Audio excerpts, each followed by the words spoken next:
la chaîne de l'excellence Dias Congo. Alors je vous demanderai de rester branchés sur www.diascongo.com. Merci et le plaisir soit vôtre.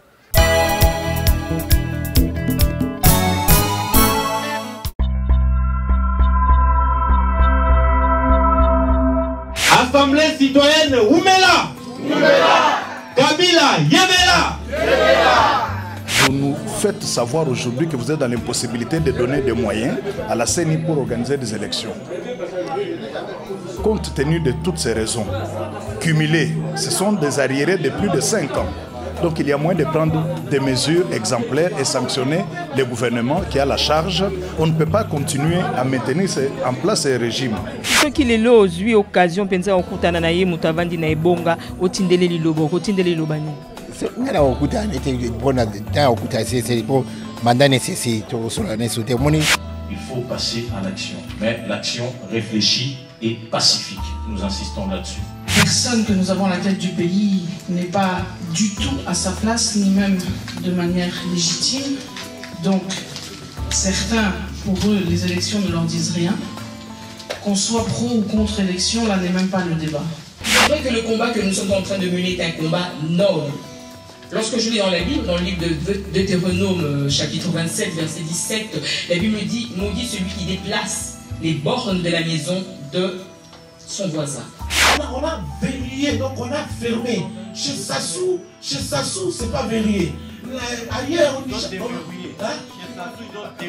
Mais ça dit que chez nous ici, même les Occidentaux, quand on les lit, ça dit qu'on a dit clairement, ils sont intangibles.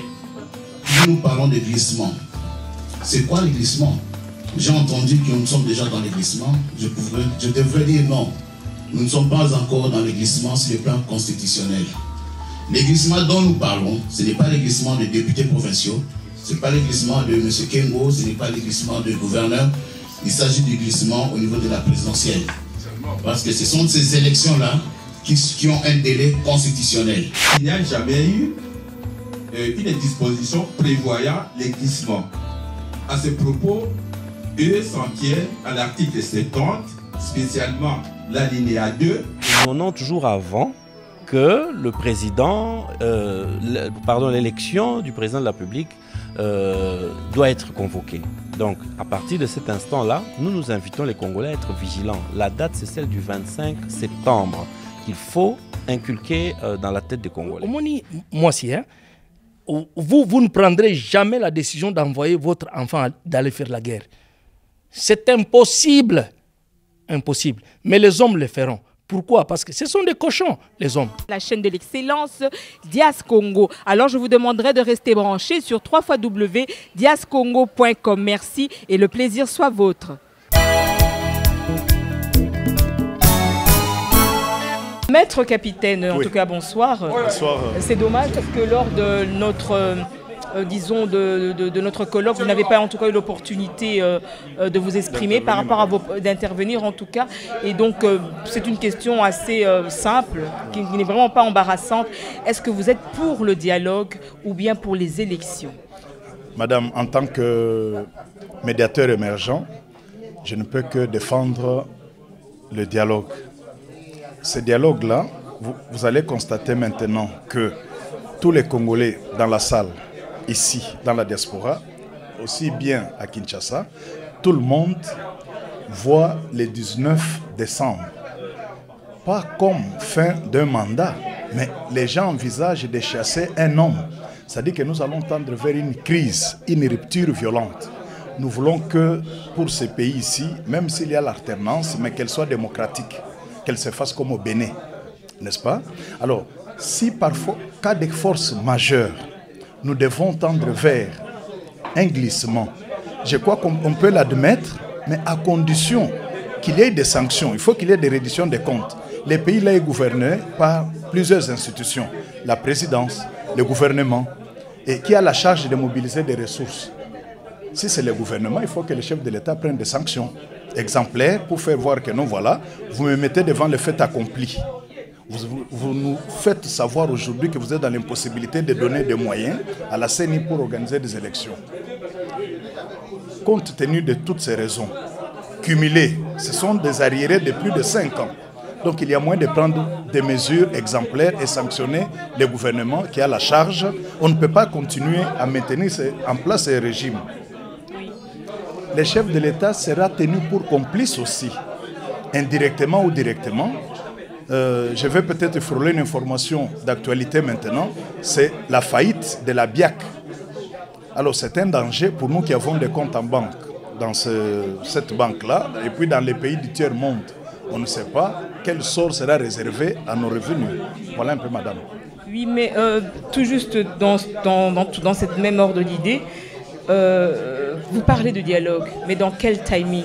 Vu que normalement, normalement, c'était prévu pour décembre de cette année que nous puissions avoir élu un nouveau président. Et alors, pour organiser un dialogue, cela peut prendre combien de temps? Parce que ça fait quand même assez longtemps qu'on en parle, mais il n'y a rien de concret qui est fait sur le terrain. Ah non, les dialogues que j'envisage, moi, ici, en tant que médiateur, c'est de ne pas permettre au régime fautif, le régime qui n'a pas organisé des élections, de continuer à espérer avec lui que, même si on lui donnait un délai nécessaire, ça ne sera pas la bonne foi dans 6 mois pour n'avoir rien fait pendant plus de 5 ans, madame. L'organisation ou les préparations des élections, c'est pendant une période de 5 ans, durant le mandat du chef de l'État. Le gouvernement n'a pas réussi à mobiliser des ressources. Alors, les dialogues que moi j'envisage, c'est pour ouvrir le fonctionnement des institutions actuelles aux autres forces, aux autres intelligences, afin de continuer d'espérer de travailler de bonne foi. Parce qu'aujourd'hui, je vous dis que pour nous qui sommes de l'autre côté, nous lisons une mauvaise foi dans les chefs du gouvernement actuel. Vous imaginez que le chef de l'État, comme je l'ai dit tantôt, ne punit pas le gouvernement qui n'a pas mobilisé des ressources. Tout va retomber sur lui. Vous comprenez, madame? C'est lui qui a mis en place ce gouvernement et c'est lui qui doit les révoquer et prendre des sanctions. Alors, le dialogue, je ne dois pas vous dire dans une semaine ou dans 10 jours.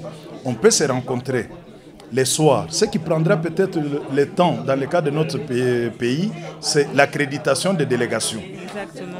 Dès que cette question-là est finie, on peut nous enfermer au palais du peuple, comme on l'a fait à l'époque au Mali. Le général Amani Toumani Touré avait enfermé toute la classe politique et de là, les solutions sont sorties pour l'avenir du Mali. Je voudrais moi de cette solution-là. C'est-à-dire on commence les travaux à 7 h du matin et on va jusqu'au jour suivant. À 7 h du matin, on les clôture. Voilà. En tout cas, un grand merci à vous, maître capitaine. Les journalistes font partie aussi de la population congolaise. Vous comprenez? Nous prenons le dialogue parce que nous voudrions pour une seule fois préserver les vies humaines. Tu sais qu'il y a des Congolais qui naissent, qui étudient, qui terminent les études sans avoir un seul instant bénéficié même d'un seul mois de salaire.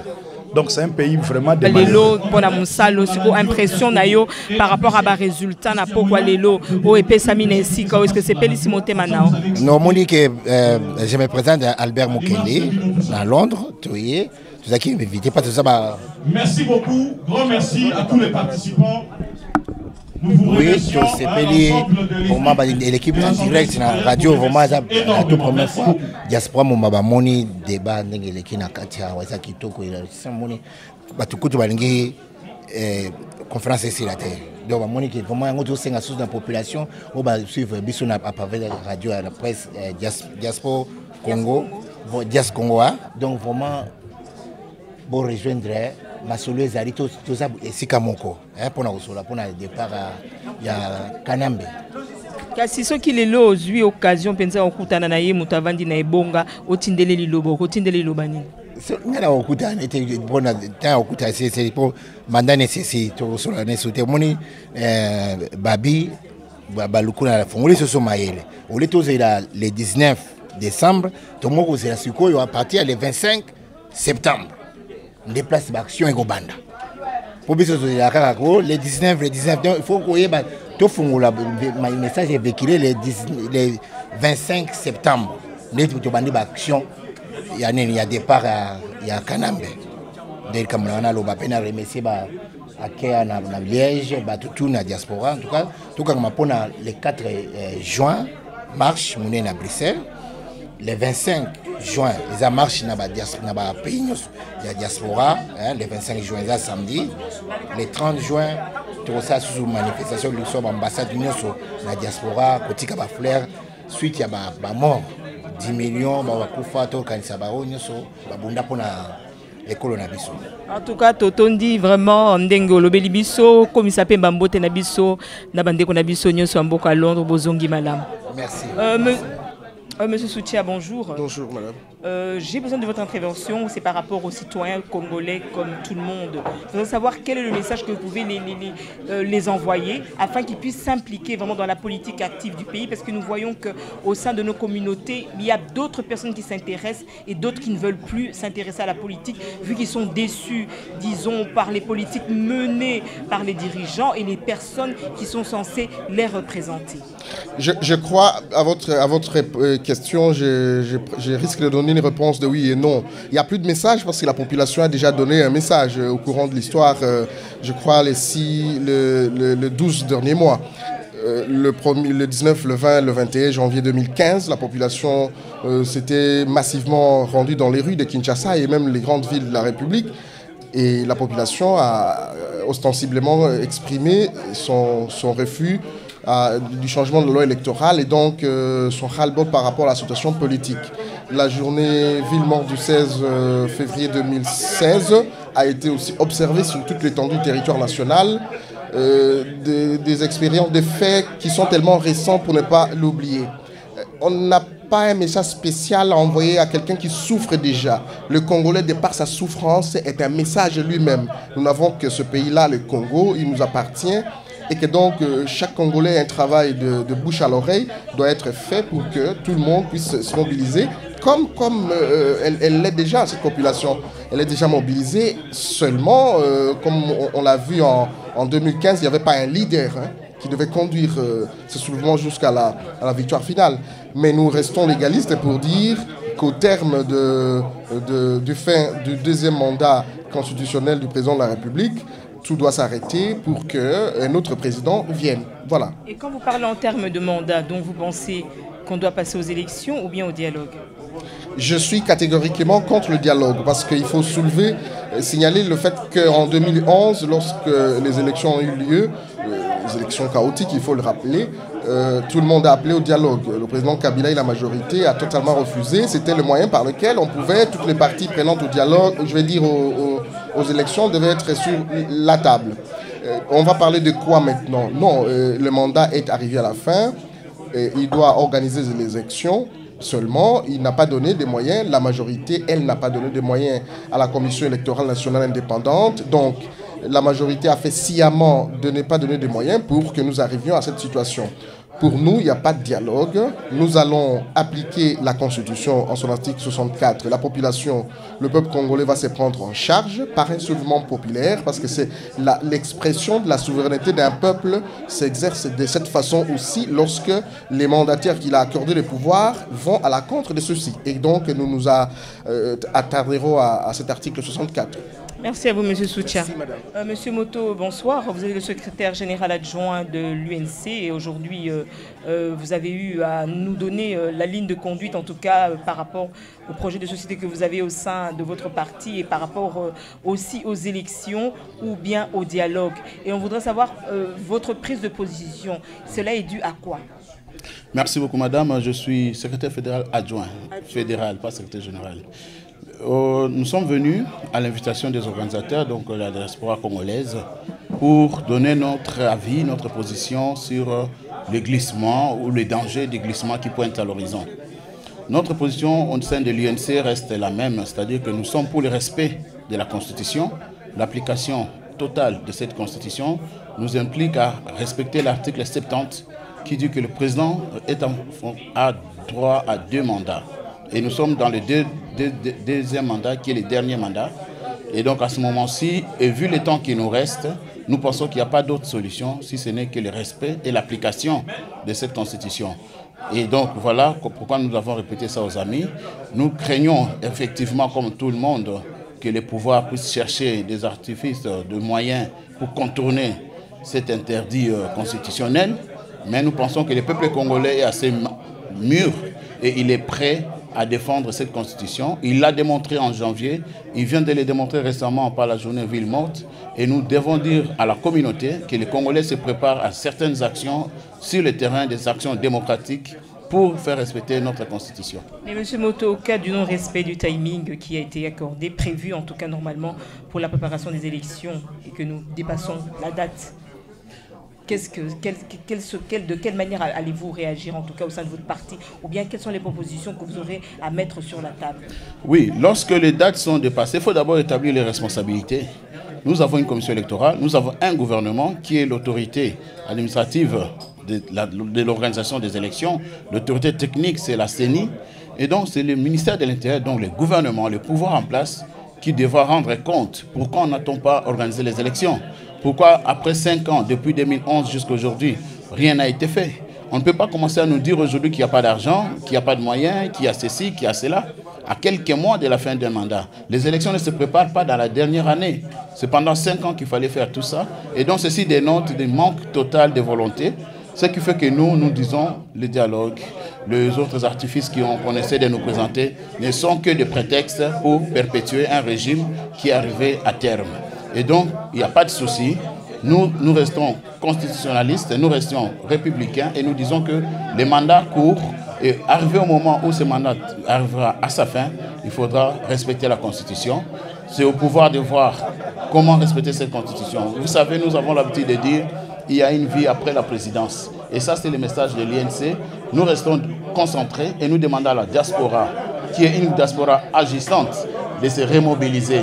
Nous avons aujourd'hui lancé l'appel à des actions de terrain, notamment à la mobilisation, à des marches qui ont un impact réel sur la situation politique en RDC. Et surtout, nous appelons la diaspora à s'unir, à mettre de côté des petites différences pour privilégier l'intérêt national. Voilà ce que je pouvais vous dire. En tout cas, merci à vous. Merci, madame. Eh bien, nous sommes avec le représentant de l'éveil patriote.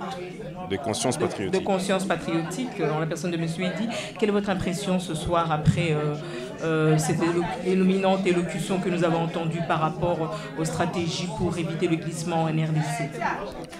L'impression est très bonne parce que dans une famille, dans une société, il faut plutôt faire prévaloir l'idée de dialogue, de discussion, des partages, pour qu'au final nous ayons le partage commun. Parce que là, il s'agit du Congo, du pays, et personne, aucun Congolais n'a le monopole de parler du Congo par rapport aux autres. Donc c'est un sentiment de joie, de satisfaction. Et vous croyez que par rapport aux conclusions qui ont été prises en ces lieux, est-ce qu'elles vont aboutir? Vous croyez qu'il y aura une forte mobilisation pour le 4 et que le message va passer? Je ne peux qu'être positif parce que tout ce qui découle de ce que nous avons retenu ne peuvent qu'être objet de réalisation. Et on ne peut pas se retrouver dans une salle, parler de quelque chose et en même temps penser à ce qu'il n'y ait pas suite de ce que nous avons nous-mêmes retenu. Donc moi je suis persuadé que ça va marcher. Et quel message que vous envoyez au pouvoir à Kinshasa? Le message que j'envoie au pouvoir, au président de la République, avec tous les membres du gouvernement, c'est que ayons la hauteur des choses. Disons-nous qu'un mandat a un début et une fin. Mais tout cela doit se faire dans le respect des droits établis du pays, sans pour autant fustiger ceux qui sont là, parce que nous sommes nous-mêmes aussi des Congolais. Il n'y a pas de Congolais, comme je l'ai dit tout à l'heure, il n'y a pas de Congolais de la majorité, il n'y a pas de Congolais de l'opposition, sachant que le pays reste pour tout le peuple de ce pays et qu'il n'y a aucune personne qui peut promunir le droit de dire qu'il serait plus Congolais, qu'il aurait plus le droit de se maintenir au pouvoir, que d'autres n'auraient pas besoin de l'alternance que le peuple réclame. Merci à vous, M. Di, pour votre disposition et mes salutations aux membres de votre association en France. Merci bien. Eh bien, M.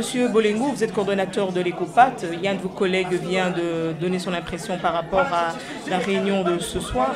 Je voudrais savoir votre impression à vous personnelle, non seulement par rapport à votre association, mais vous en tant que Congolais ou bien citoyen européen, mais d'origine congolaise. Oui, moi je crois que c'est une bonne initiative parce qu'il faut que les Congolais se réunissent pour faire une unité. Et que de cette unité naisse une conscience. Parce que faute de conscience, le Congo ne peut pas se mettre debout. Parce que le défi du Congo est très important. Nous avons des enfants qui sont nés en Europe et nous avons ces enfants-là à qui le Congo doit aussi donner un avenir. Et si nous ne levons pas pour dire unité, ben le Congo ne se mettra pas debout par rapport aux enjeux et à la position du Congo dans le monde. L'enjeu du Congo est très très important. Moi, je suis plutôt très content que des initiatives comme ça se multiplient, que des actions soient rendues manifestes, des propositions concrètes soient lancées. Et ça, pour moi, c'est un bon début pour que le Congolais prenne conscience qu'il a un rôle à jouer, qu'il n'est pas spectateur. Il n'y a pas de décideurs autres que les Congolais eux-mêmes. Et pour le 4 juin, excusez-moi, vous serez parmi les manifestants par rapport aux propositions qui étaient adoptées? Moi, je crois que... Moi, j'habite à Paris. Je ne suis pas de Belgique. Pourtant, j'y ai habité. J'ai fait mes études en Belgique. Mais si ça tombe une journée où je suis libre, éventuellement, comme aujourd'hui, les samedis, voilà, je ne manquerai pas d'être là. Puisqu'il faut appuyer le Congo par tous les moyens. J'aimerais quand même profiter de votre micro pour faire une remarque à notre population. Le Congo n'est pas n'importe quel pays. Dans ce pays, il n'y a aucun chef de l'État qui est arrivé au pouvoir par les urnes. Aucun.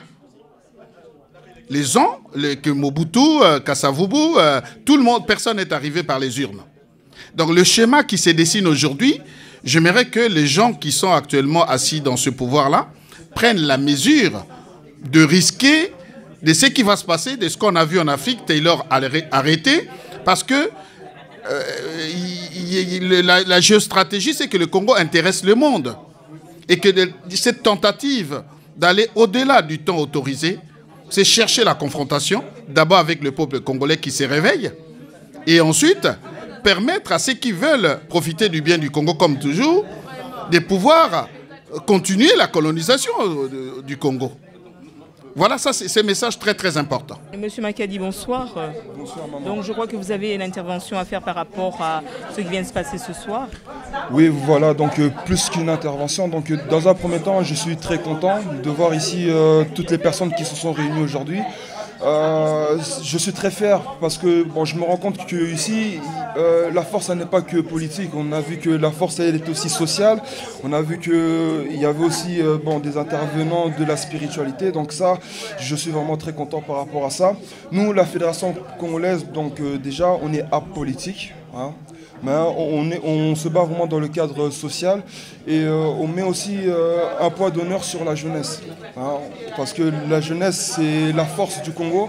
La jeunesse, c'est les parents de demain. Et voilà, donc ici, on demande... Enfin, il y a des Congolais, surtout.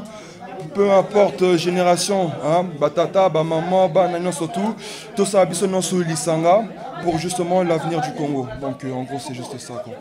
En tout cas, papa Chico Mwamba, toza na sengwa koyamba yo na kati ya chaîne na biso Dias Congo, na yebiti soko za liloba moko loba après beaucoup tani ya biso ya lelo na pokwa. Merci mingi pona moi temps ya parole oza ko accorder ngai. Na profiter na ozala beaucoup plus synthèse. Hein, pour na passer message nanga mais message nanga c'est ça par rapport ya mokili nde tolingi etongama mokili o bato bazana vision bazana posa batonga mokili il faut bazana regard na bango tourner vers le temps est un symbole ya Nzambe parce que le temps est le maître souverain qui ramène chaque chose à sa juste place. Quand vous comprenez le temps ezande balobaka na Bible c'est pas extraordinaire. Bozota la likolo, yindi, vous comprenez que Mboule Robeta. Donc ce sont des choses si simples. Comment voulez-vous parler d'un changement à Congo? Vous avez observé tant de botala et tant ils ont binoni. Tant ils ont qu'on puisse appliquer au Congo la vraie religion. La vraie religion c'est quoi? La vraie religion c'est réhabiliter la femme. La vraie religion. C'est celle-là qui réhabilite la femme. Dès que la femme est réhabilitée, ça ne vient pas de moi qui dit, c'est lui qui s'occupe de l'éducation d'une femme, il s'est occupé de l'éducation de toute une nation. Vous allez comprendre. La femme doit être réhabilitée. Azong en a place naïe et pour que le schéma les schémas à genèse na commencement hein ils ont un temps normal. Pourquoi bosambela boloba yesu bo benga nzambe azanzambe anzambe? Pourquoi nzamba ko botama de façon extraordinaire? Il a accepté par la femme. Le fait de passer par la femme, c'était ça la réhabilitation. Vous ne voulez pas réhabiliter les femmes et vous voulez que le Congo change. C'est quel Congo que vous voulez? C'est n'importe quoi. Ils sont irresponsables, tous ces gens qui passent avec des discours mabé à congolais. Nini, ba diplôme, ba ceci, ba cela. Du n'importe quoi. Du n'importe quoi.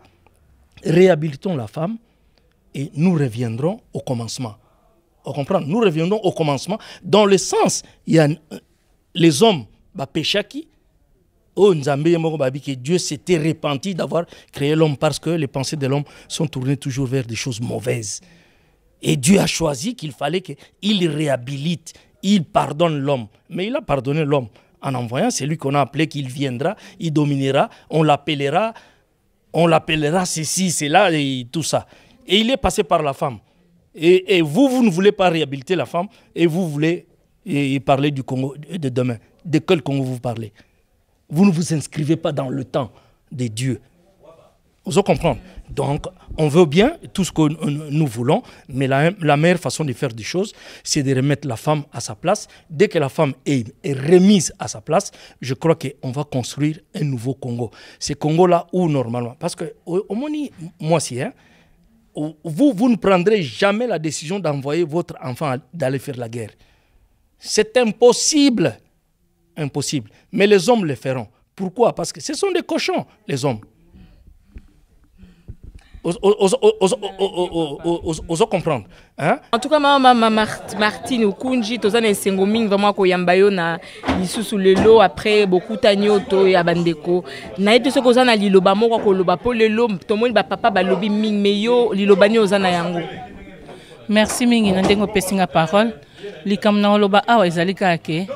En tout cas, tolembi ba discours. Mikonyo sotokutanaka ezaka ba même discours. Nga nazo senga kaka na ba mama na nga nyonso, ba mama o baza na mboka, na ba mama o baza na diaspora, toko ko telema. To telema, to sangana, biso soto za liboke, po toko ko sa eloko moko malonga. Parce que ba lobi na lokoto français que derrière chaque grand homme politique, il y a toujours une femme. Biso basi toza capable de soulever ba montagne. So ba mibali na biso bazo kokate, biso mo pe toki kokoka. Yango nazo senga ba mama toza liboke moko plutôt to tika makamba bilobela ba songi to sangana esika moko po to ko sala ba action to sala likambo esengeli mboka na biso kende liboso. Je vous remercie. Merci beaucoup maman Marc. Bozongi malam maman. Merci.